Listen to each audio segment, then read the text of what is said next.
Welcome to The Creative Influencer, where we discuss all things creative with an emphasis on influencers. The Creative Influencer is hosted by John Pfeiffer. John is an entertainment attorney in Santa Monica, California, who represents influencers and other creatives.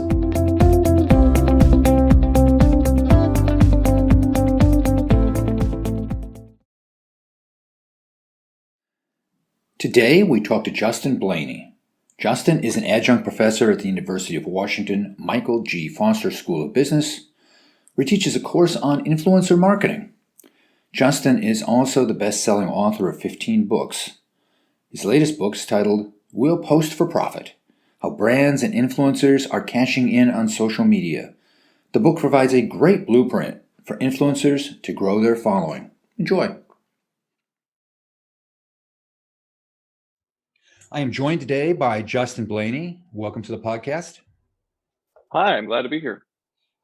You are the best-selling author of 15 books, and your latest book, We'll Post for Profit: How Brands and Influencers Are Cashing In on Social Media. So the first question is, how did you conceive of the idea for this book? Oh, well, thanks for asking. I actually teach a class at the University of Washington on influencer marketing. And when I was working with the department to create that class, we were looking around for textbooks and really couldn't find anything in the marketplace that talked about this from a business point of view. There's lots of books that talk about how to become an influencer and how to profit from social media if you are an influencer.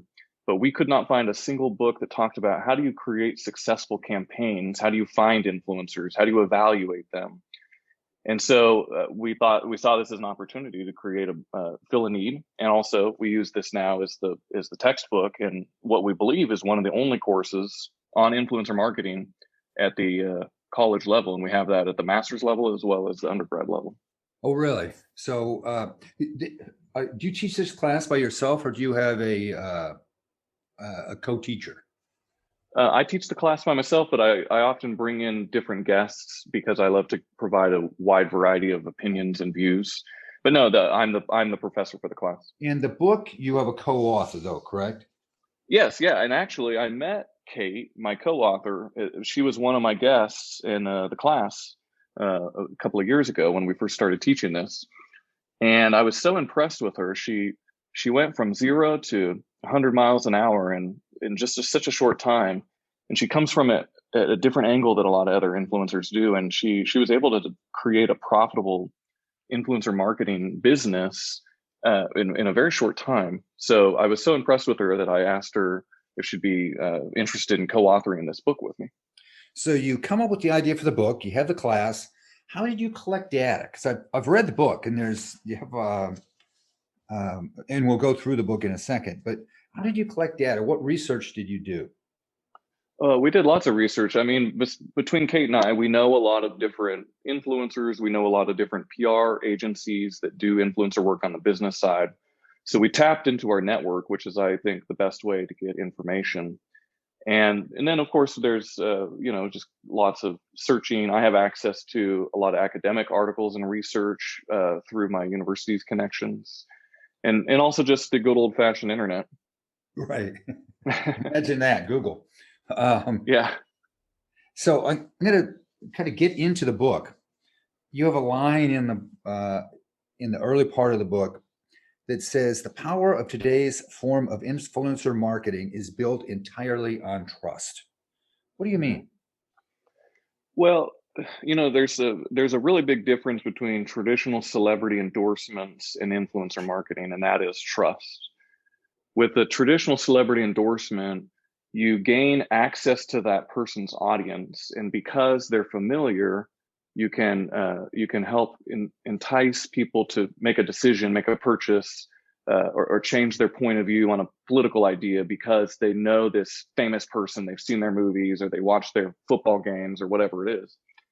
But there's always an element of that that they don't necessarily think this, or they don't necessarily use this product. A lot of times it's like you'll see somebody really famous talking about how they love to fly Delta Airlines, but you know that they probably fly a private jet, right?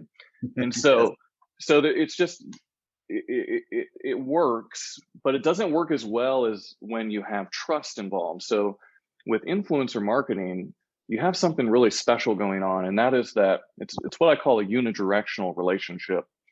You feel as the audience that you know this person. You watch their daily lives. You've seen them talk about adopting a kid and going through that struggle, or cleaning out their closet.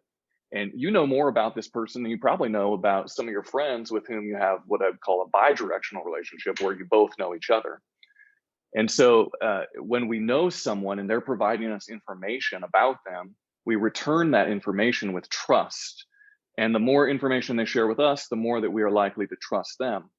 And so when they make a recommendation about a product, and really the best practice with influencer marketing is to only recommend products and services that you personally use and enjoy, and would if you weren't being paid. So when someone makes that recommendation to their audience, it's like your best friend is telling you to try this new makeup. And of course, we're much more likely to listen to a best friend than we are a football player or a model on TV. And so Right. you're tapping into this simulation of a real relationship, and that is the difference. So if you break that trust, you've lost the primary benefit of influencer marketing, and now it's just a celebrity endorsement. And you had talked about celebrity endorsements versus influencers.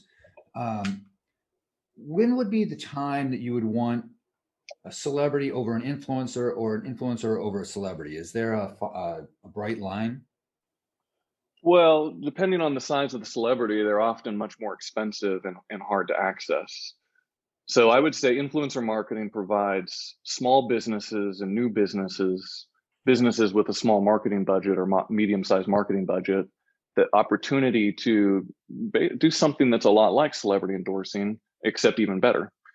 And so I would say that if you don't have that really big budget where you can't go and afford to spend a couple $1 million to get some actor to talk about how great your tequila is, then I think the way to go is with influencer marketing. Well, you can't get George Clooney because he's going to talk about his own tequila. Which is pretty good tequila. Yeah. But yeah. Which is a perfect transition to you've broken down the different audience size categories for influencers. Yes. Yeah. The smallest is the nano influencer. Well, let me a foundational question. How did you come up with the different slices and dices of the size of the influencer? Well, this is a somewhat standard category. There are some dissensions on, like, do you become a micro influencer at 3,000 followers or 10,000? And so we tried to look at what is kind of the most commonly referred to categorizations of these different sizes, and then that's what we put in the book. But there is some subjectivity to it. So some people don't count all of these categories, and some people define them slightly differently. But this is a pretty good way to look at it. So let's look at the nano influencer, which is defined in the book as 0 to 3,000, versus the micro influencer, which is defined in the book as 3,000 to 20,000. How do you have research? Do you have any information on whether the nano influencers are really, in many ways, more influential to those 3,000 people than a micro influencer might be to the 20,000? Yeah, they absolutely are, and there's statistics that back that up. The smaller your audience, typically the higher percentage of engagement you have. And that makes sense, because if you carry that down to the logical conclusion, if you have 100 followers, chances are every single one of them, and they know they know you. Okay. And so you're going to have a lot higher level of trust with those people, which again, so it goes back to trust. And as your audience grows, you're getting more and more people who just kind of casually following you or don't really know you that well. And so your engagement rates are going to reduce over time. Now, there are some exceptions at different size categories. Some people are just more engaging than other people. But in general, you're right, actually, that the nano influencers are, in many cases, the best bang for your buck, because they can actually move some product in ways that larger influencers can struggle to emulate. Right. So I think it is a really great category to look at. So if you're a brand and you're a small business, you decide you want to dabble in a campaign. What would you expect to have to pay to get a nano influencer versus a micro influencer? You may not pay either one of them. In fact, the paradigm now is that people are offering product in exchange for promotion, and in some cases, companies are offering discounts on their products in exchange for promotion.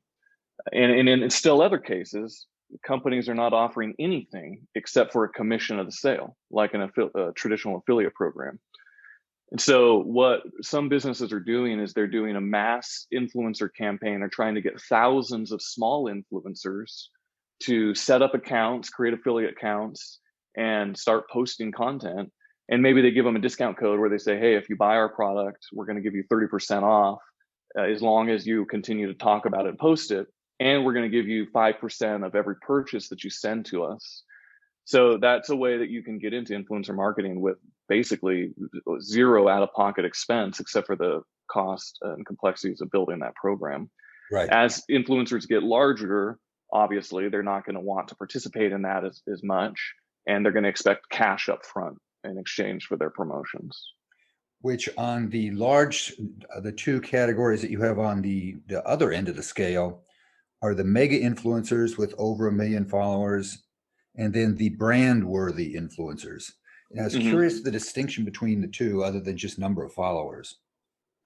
I mean, it's number of followers. At this level, we're talking about people that are mini celebrities in their own right. The people who know them, like some of these people can get 10,000 followers to show up at a live event.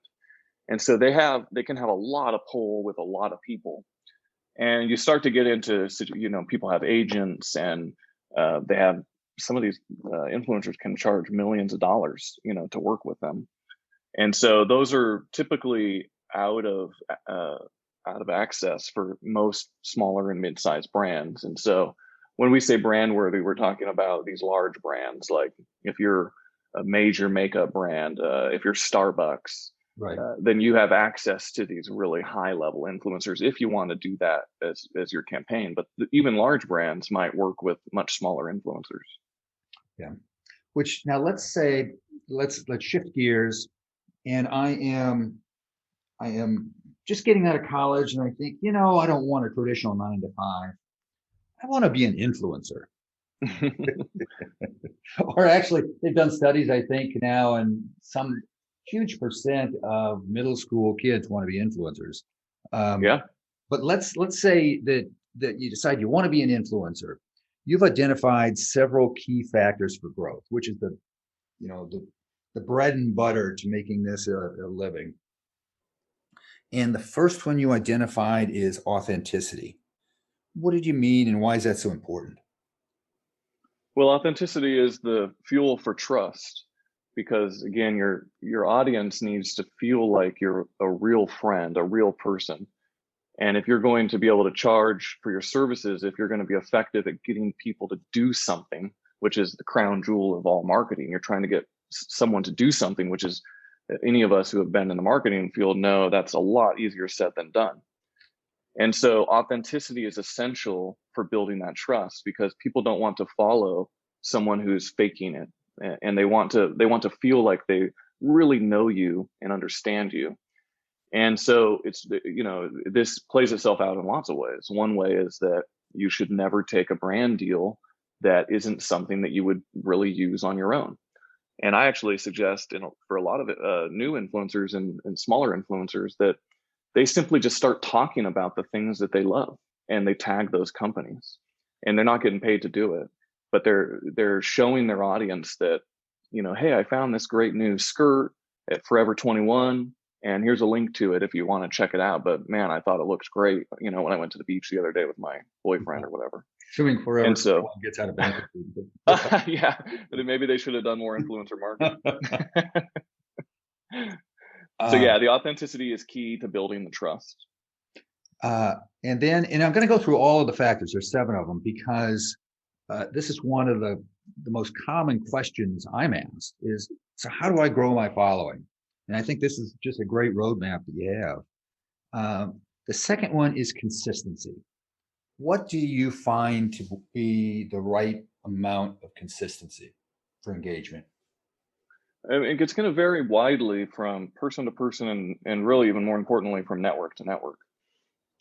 Some in some cases, really the problem with any of these rules is you always see situations in which people don't follow them.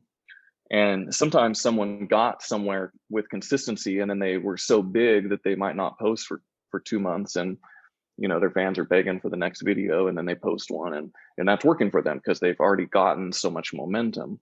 Right. But in a lot of cases, people just have short attention spans. So if you're not posting frequently and consistently, they're going to be on to something else.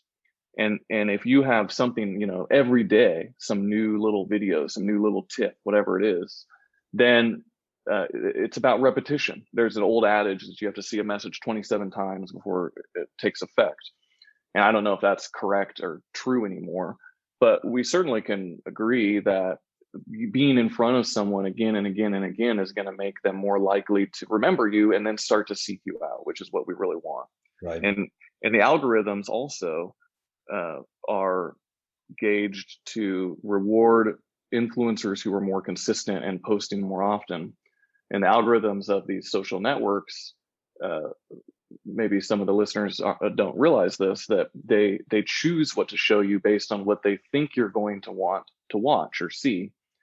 And it's not always accurate, but these algorithms decide what content gets viewed, and they tend to prioritize, or sometimes they prioritize, creators who are more consistent and more frequent. Right. And the algorithms are getting really pretty good too. On TikTok, I mean, TikTok has become huge because it has what seems like a magical algorithm that serves up stuff that you want to see.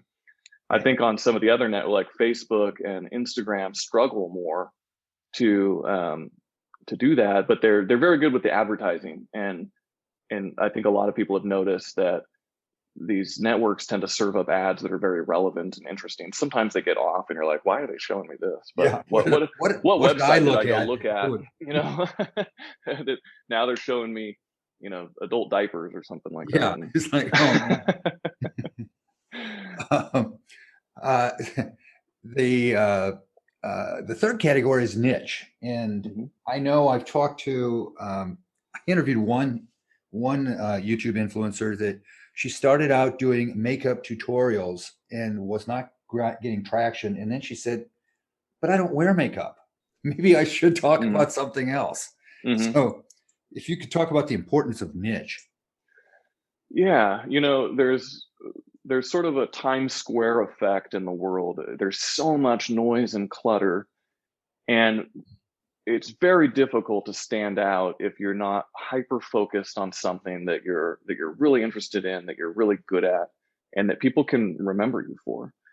And I think a lot of people are tempted to try to take on too many things. And sometimes it's just because we have ADD and we love multiple things. I mean, I'm in that category. I probably have not, in fact, I can say with a fact that I have not followed this advice very well myself. And I think that my career has suffered. But the problem is I have ADD and I'm interested in all these things. And so whenever I switch, or, I'm talking about 3 things instead of 1, it's more than 3 times harder to get people's attention if you're too widely focused. Yeah. So the very best success comes to those who can really zero in on a niche that they can own, that there's not a lot of other people talking about. The fourth category is advertising. How do you mean it for advertising for the influencer? Yeah, so there's a big difference between buying followers and engagement and advertising. Buying followers and engagement is never recommended. I've never heard of anybody that recommends it except people that sell followers and engagement. Yeah, it's a bad practice. You're going to get caught probably. And as long as if you don't keep paying, you're not going to get that engagement anymore. And so it's going to be pretty obvious.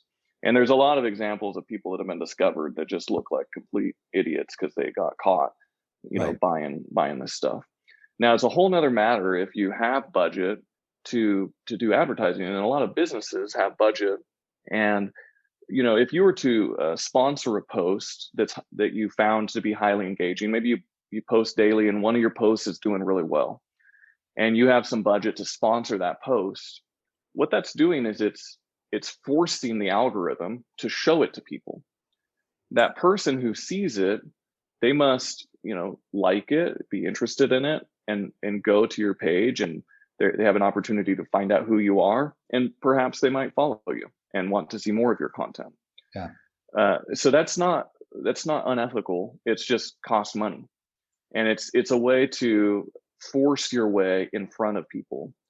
Now, one downside to that is you can spend a lot of money and get nothing in return. You can force your content in front of people. Maybe they follow your account, but you don't ever turn that into profit. And so I always want to caution people to make sure that they understand that paradigm, and that they're not just throwing money away. But I don't think that there's anything unethical about it. And I think that in some cases, it can be a great way to accelerate your growth. Right. Get in front of more eyeballs. Yeah. The next category is contests, which kind of speaks for itself. But I'd like you to talk about what kind of contests have you found to be the most effective? Well, contests, there's a million different ways to do it. And really, this is one of the best ways to create growth. You can also find some partners to do contests with, so that you're all promoting it to each other's audiences. And really, for anybody that doesn't know what this is, I'm sure you've seen it. People are saying, hey, I'm going to give away, actually, I remember it was about 10 years ago. One of the first examples of this I saw, some marketing firm had the idea to give away 10 MacBook Pros. And I think you had to follow their Twitter account and retweet the program. Yeah. In order to qualify. And it blew up, and it was huge. And they got, I don't know the numbers, but they got many, many, many followers, more than they could have ever hoped for. And it was because it was this novel idea. Like, people were like, oh my gosh, I can win a MacBook Pro. All I got to do is follow a Twitter account and retweet this thing. And so ever since then, and even before that, that was one of the earlier examples, people have been trying to use this same system to gain followers. And you can do it in many different ways. But the basic idea is that you're offering something for free, and you're expecting something in return. Leave a comment, share it with a friend, subscribe to our email list, whatever you want it to be. And people, a lot of people want to get a chance to win something. I actually have some friends that said that they do every single contest that they come across, because why not? And they've won a couple of things. Oh, really? So it's a really, it can be fun, it's engaging, and it's quite effective. And then the last two categories kind of are the same, but they're different. One is collabs, and the second is cross promotions. What distinction between collabs and cross promotions do you draw? Yeah, it is a little bit of a fine line here, or a blurred line, I might say. But what we're talking about here is partnering with people, finding other people that might have a similar audience or a complementary audience, or maybe you're friends, you like each other, you like their style, they like your style. And so you find ways to do things together. And it's one of these scenarios where the sum is greater than the sum of the parts, or stumbling Right. over the phrase, stumbling over the old cliche, but we all know it, and the idea that you combine two people together and you get three instead of, two. And you just build more momentum. If we could do that you could come on my podcast, and I could promote you, and I could go on your podcast and you promote me. And then both of our audience get to hear about each other. And if they like what they hear from this other guest or this other person, maybe they go follow us. It's a service. Right. And then also you're getting to leverage that trust factor, where I'm recommending this person, that I'm telling my audience, hey, this is a great person. So that's kind of a cross promo. And a collaboration is more like, we're going to work with Alaska Airlines to go on a flight. We got 3 or 4 different influencers, and we're all going to go together, and we're going to have like a guy's trip to Las Vegas on an Alaska Air flight. And each of us is bringing a different piece to it. So that's again, a little bit of a blurred line, but both of these things are pretty fun. It's just finding ways to work with other people to gain access to each other's audiences, really. That has been one of the impacts of COVID is I'm seeing a lot fewer of the destination collaborations. Yeah. Okay, Hopefully so that comes back. yeah, I agree. So I've now built up my following. I'm now ready to work for a brand. A hypothetical coffee company comes to me and we enter into a deal. How do we measure how effective my campaign was? Yeah, this is really one of my biggest topics that I care about, because I'm a marketer and an advertiser, and I believe that you can't improve what you don't measure. You can't even understand what you don't measure. You don't know if it's working. You don't know if it's not working. You don't know if you threw money away. You don't know if it was fantastic. And so it's really, really important to build in ways to measure what success is. And in order to do that, you have to define success.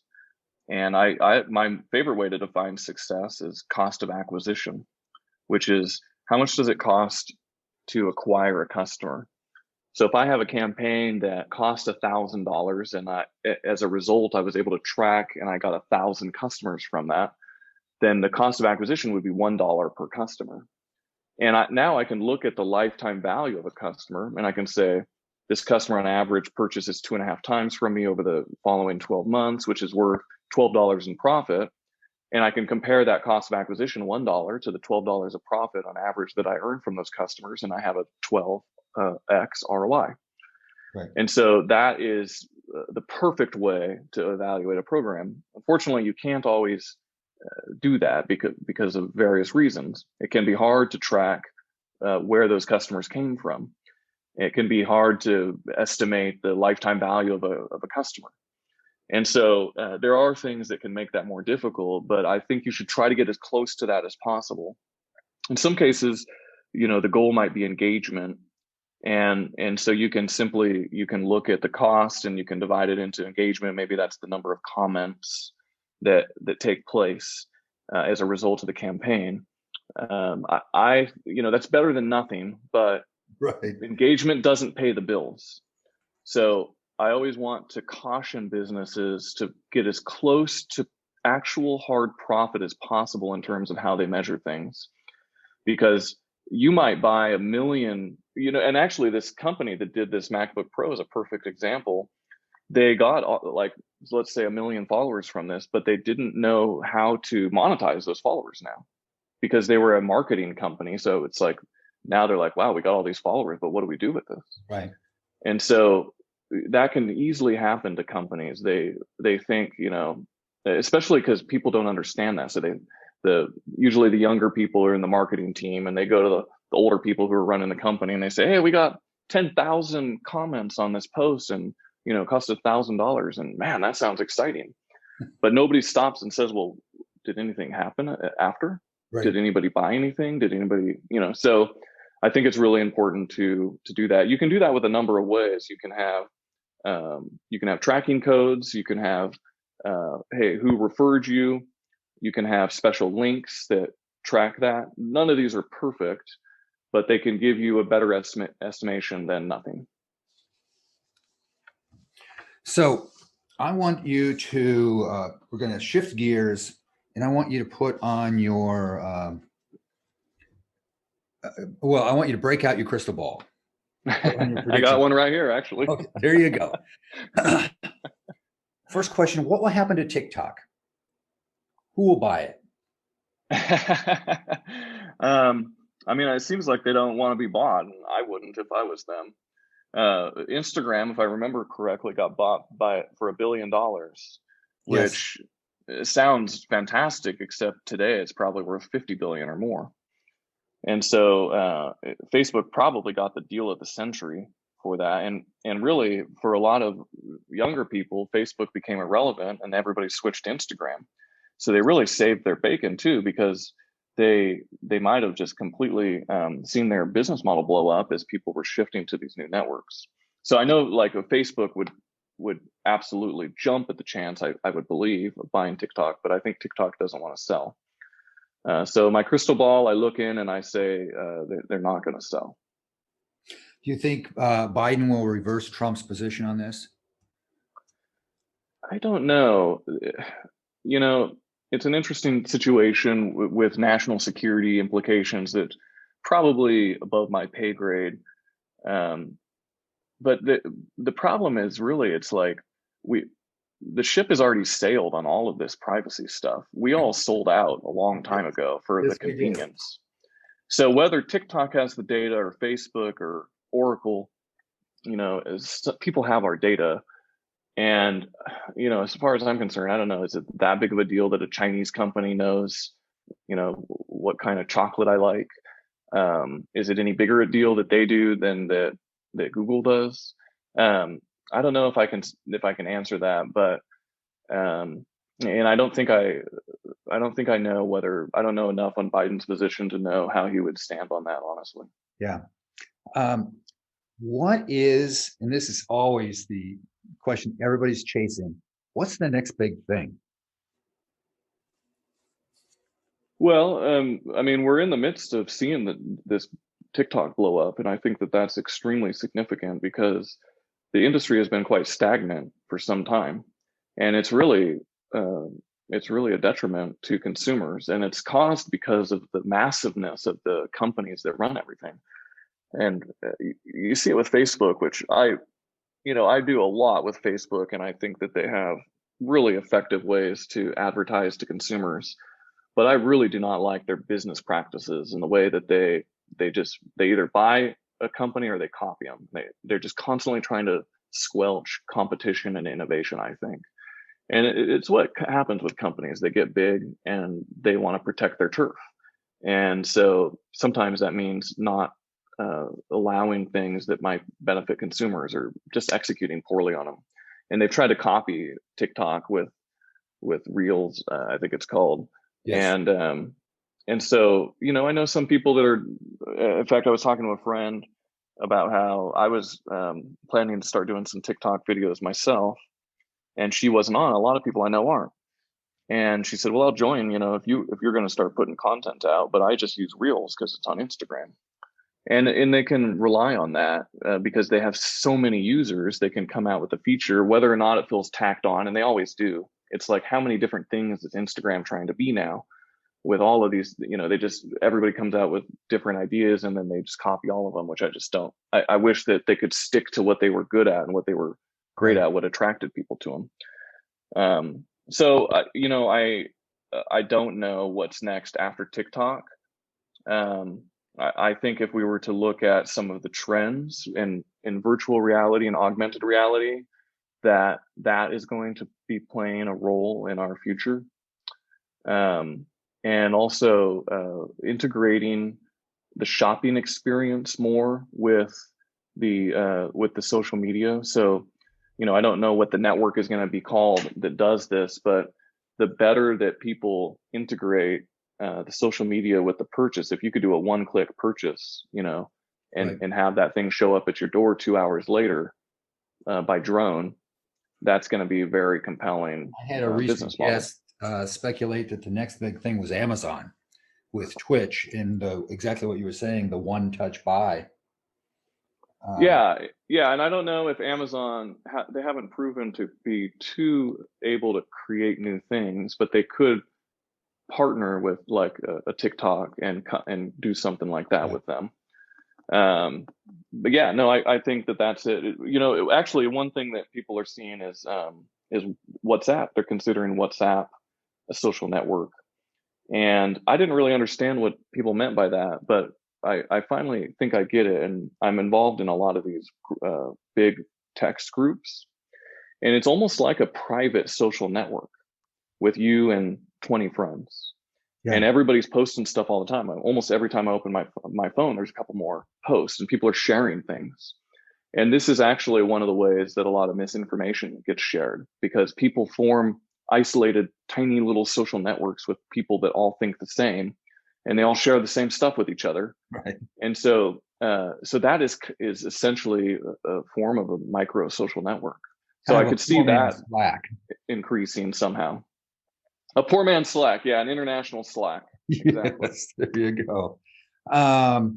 So how do you keep up with what's going on in the industry? Well, if you're not involved in it every day, you're gonna miss things, and I think I miss things myself, even though I teach on it and I'm talking to podcasters like yourself all the time about it and write books on it, because there's just too much happening to keep track of. And actually, I have kids who are in the 20 to 17 range, and sometimes I'm embarrassed. I got to like have them show me how to use a new feature. And it's like, if you're not doing it every day and you're not active in it, even if you are, something can come out and you might miss it. So I think it's just about staying as engaged as possible. And I really believe that all of the opportunity, like the greatest opportunities for growth, happen when things are the newest, the earliest adopters. And so it pays off to be on that cutting edge. So if you're a company, what I actually do in my company is we hire the youngest people that we can find, that we can hire. And they are my advisors, and they're telling me what's happening and with their friends and what people are using and how. Because I think once you get into your 20s, it happens really young. I have friends who are 25 who feel like they've been left behind by social media. Isn't that astounding? Yeah, it really is. So don't feel bad if you're listening and you feel like you don't get this sometimes, because 25-year-olds feel the same thing. Right. And so it just happens to all of us. So the only way to combat that is to stay really engaged, especially with young people, which is another reason why I love teaching the class, because I get a group of 20-year-olds every term, and I ask them, what are they seeing? What are they doing? Yeah. And it's a way that I can learn in reverse. No, I teach a media law class at Pepperdine, and that cool. is one of the best things about it, is keeping up and keeping the pulse on what, for my class, it's 20 and 21-year-olds, what they're doing. Mm-hmm. Mm-hmm. Yeah, exactly. So one last question is, where can people find you on the internet? Well, they can find me pretty easily just by searching for my name, Justin Blaney. And I'm on most social networks at Justin Blaney. And of course, we have this book available on Amazon, which we'd love to get in people's hands, because I think it's a really good guide for making the most of social media and eliminating some of the mistakes that I think people can make. So I would love to meet anybody that's listening and say hi. Stop by and say hi and tell me where you've heard me, and we can have a little chat. In a socially distanced 6 foot with a mask. Yes, with a Mac between us. Thank you. I'll come back to you in a second.